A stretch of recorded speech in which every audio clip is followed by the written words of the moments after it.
Thanks, Sherry.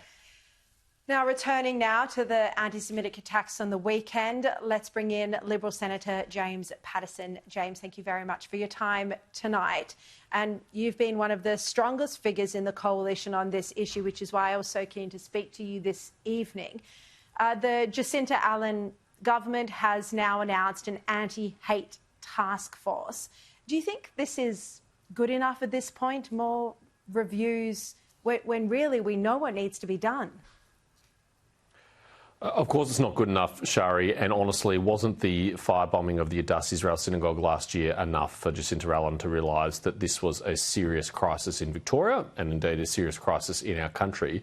Why did it require the firebombing of a second synagogue for her to establish a task force that will probably make the same recommendations that the Executive Council of Australian Jewry and others have made for the action which is required to combat this issue?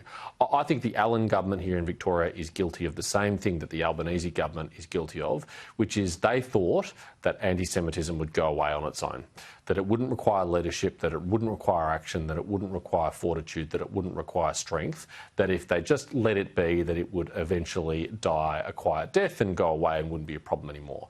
I hope they have now been absolved of that false assumption, because this is a crisis. It's an ongoing one. It's getting worse, and it requires leadership and action now.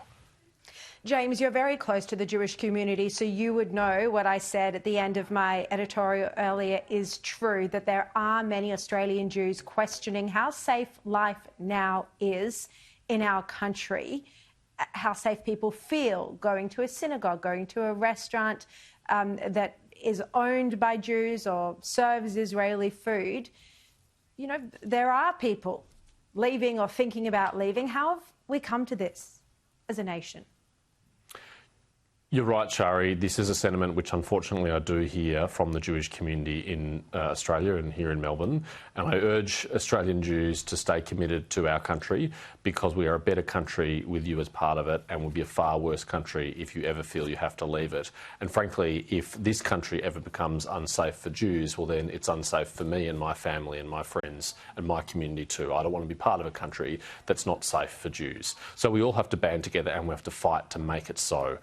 And we have to have expectations of our government that they will lead, that they will take action. Like you, I do give Tony Burke credit for a better response to this incident than the Adass Israel Synagogue. It took him almost a week to visit the Adass Synagogue. He did no press conference. There wasn't even a social media post. This time, within 48 hours, he turned up, he held a press conference, and his words, I think, were strong and they appeared to be heartfelt. But I will judge him by his deeds and his actions, not just by his words. And he could do well to go back to the Executive Council of Australian Jewry's letter after the Sky News Anti-Semitism Summit that contained those 15 policy ideas, many of which relate to him and his portfolio, including stripping the funding for organisations involved in promoting anti-Semitism. Because, as Tully Bluebeck said in The Australian today, this is not just about enforcement of the law and consequences, which of course it is also about the culture that leads to these attitudes festering. And if you let these organisations which promote hate and promote anti-Semitism receive taxpayers' money, then you're implying an endorsement of it, and no wonder it gets so out of control. No, indeed. A couple of other things I want to ask you about. One is the Israeli government's strong rebuke, really. Benjamin Netanyahu weighed in on this. He released a statement demanding the Australian government take action to deal with the rioters to the fullest extent of the law. But which leads me to the second point, this death to the IDF chant, it's more transparent than from the river to the sea. Does it need to immediately be deemed hate speech?